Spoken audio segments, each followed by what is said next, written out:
Hello, everyone. My name is Chris Villani. I'm the product manager for the release stage here at GitLab. This is the release 15.5 planning issue. We're going to walk through the goals and themes for the milestone, the key deliverables, and then I'll pass it over async to Emily to discuss all of the design work that we're going to be working on this milestone as well. All right, so in terms of themes and goals for the milestone, we are making more improvements on the environments page and functionality that are on those pages. We will also be doing quite a few updates and enhancements for our releases feature and functionality. And another highlight is that we're doing a tech evaluation for the environments and GitLab agent integration, which I'm really excited about. And so this is what that looks like in terms of deliverables across P1, P2, and P3 priorities. And I'll go ahead and dive into a little bit more detail for the P1s. So the first one is show tags related to deployed commit on environment detail page. This is another iteration for something that we've completed recently. And so now with this update, you'll be able to see the related tags that are associated with those commits that are deployed onto specific environments. And we'll be showing this in the environment detail page. So every environment has its own page specific to that environment, and you can see all the deployments for that environment. We want to give you more context and help you understand and ask and answer that question of what's actually deployed or what's been deployed historically to my my specific environment, such as production. And the next one is create annotated tags with releases UI. So this is another, this is the last iteration for one of the major epics we've been working on. The epic was create annotated tags when creating release. We've done a lot of the API work and backend work, essentially to build the foundation for this. And now we're finally completing it in the UI. And so now when you're creating a new tag, when you're creating a new release in the UI, you have the option of also creating an annotated tag, and annotated tag being a tag that also has a tag message to include information and context about what's in that specific tag. So now you can easily do this in the UI. It's a highly requested feature, and excited to be delivering on this one. Next one we've been working on, and we'll finally ship this, is publish releases without giving access to source code. So today, a lot of workarounds are done to be able to essentially accomplish this, but now we want to give you the ability to do this natively within one project to publish a release, but not actually giving access to the source code, sort of decoupling those two things. And very, very highly requested feature here.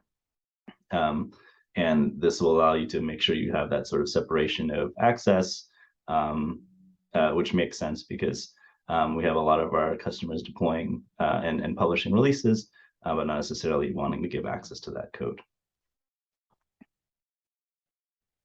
The next one is provide release description from tag in CI/CD pipeline variable. So another highly requested feature. And what this feature will allow is being able to write within the pipeline and in variables and context access that release description that's in that tag. So this is commonly used for workflows, publishing that are taking tags and publishing new releases. We have customers that are using potentially other vendors, this also helps enable, but in the end, it'll help make sure that we can access all the rich information that's contained right from within the pipeline using the variables. The next one is update a release to release CLI. And what we're doing here is adding new functionality to that the command line tool in terms of updating a release. And so now you're able to use this put endpoint to add new information, add new attributes or update attributes for a specific release. The next one, we're tackling a bug in terms of just showing the right environment information. So we want to tackle this and make sure this is corrected for our users. The next one is improving the configuration for protected environments and the settings for those for that feature. This is really important to me because we want to make sure the configuration and self-service experience for this really important feature is as robust and just helpful for the user as much as possible, because we want to continue adoption and enable adoption of this feature. So a few styling things related to this, as well as kind of field validation and making sure that drop-down menus are showing the right information. And then the next one here is one of the major themes that I mentioned for the milestone. We're going to be doing a technical evaluation for introducing the environment kind and synchronizing that with GitLab environments and with the GitLab agent.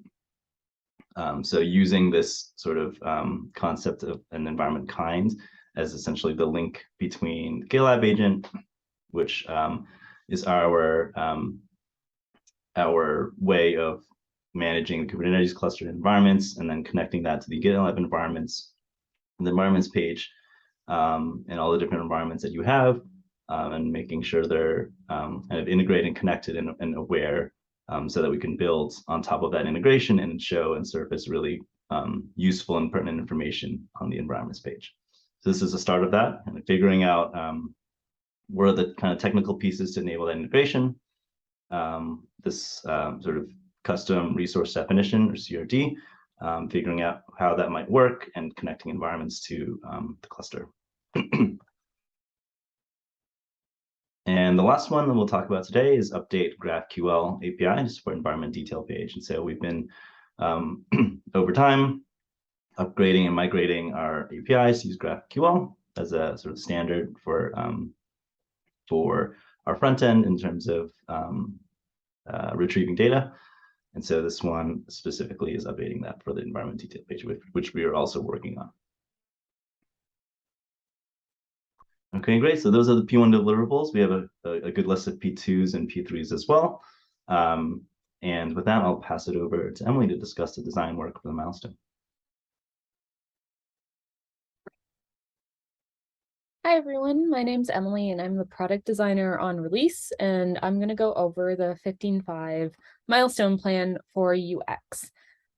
So we have quite a few UX issues for 15.5, including some research issues and some onboarding issues that are helping go into our OKR around onboarding users into release. So I can go through the plan very quickly. So the two first issues are really around onboarding. We wanted to figure out something basic that we could really improve to help new users onboard into release. And the first one is improve our empty state pages for deployments. So this hits feature flag empty state, releases empty state, and environments empty state.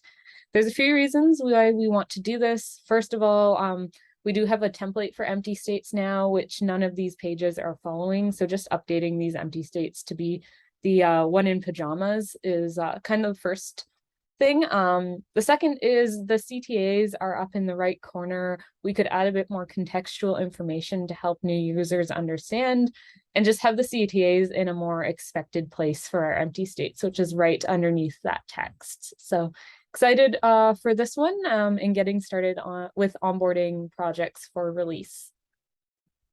The second one we want to do is improve the hierarchy of the deployments navigation. So right now, if you hit deployments in the left nav, you land on feature flags, which I don't think users expect. And we have some SciSense data that backs up that users are landing on feature flags and navigating off to releases and environments. So the point of this issue is just a very simple swap of what link is first in the deployments left-hand nav link, and hopefully landing users on a place that makes a bit more sense if they're exploring the product, but also makes a bit more sense if they use release and they want to hit environments or releases, something that makes a bit more sense than feature flags being the first one. So excited to get these two onboarding issues complete and yeah, start on onboarding with release. The next one is an issue that we pulled out of 15.4 and are bringing into 15.5, which is provide mechanisms to clean up still environments. So there's two reasons why we want to go ahead with this. The first problem is available but empty environments are useless. So this is mostly in the review app cases where a user doesn't deploy to a created environment at all. Most of these don't have a deployment, so we need a way to stop them. The second one is there is no one-click stop available, but still environments at once. So this is so users can collectively stop all their stale environments in one go. So this one I'm quite excited for too. I know it's been in the backlog for quite a while. The next two are around informing users of pending deployment approvals. So these two issues are actually going to work out of each other. So the first one is the actual issue for the design of how we inform users of pending deployment approvals. But the second one is a solution validation around validating that users are okay being notified of pending deployment approvals with to-dos. So based on what comes out of this research, if the prototype is validated, the design from this will go into that, inform users of pending deployment approvals. So excited to get started on this. We've done a little bit of research so far, but we'll really kick off the research in 15.5. The next one is add dynamically populated organization level environments page. This is the big issue for 15.5. This one's quite a large effort to really solve the problem of release managers seeing all their multi-project application production environments. So not just project level, but seeing them across their groups. So this is a fairly big effort. We still need to break it down a little bit, understand what MVC for this is going to look like in 15.5. But I do know this one has been on the backlog for a while as well. And the final one we want to get started, and this one also goes into an OKR, is the category maturity scorecard for release environment management. So this is really just doing that research to understand the maturity score for environment management. This one may span a little bit into 15.6, depending on kind of our recruitment effort for users. But yeah, this one really excited for as well. And yeah, that kind of ends off the UX portion of the 15.5 milestone kickoff. Thanks for watching.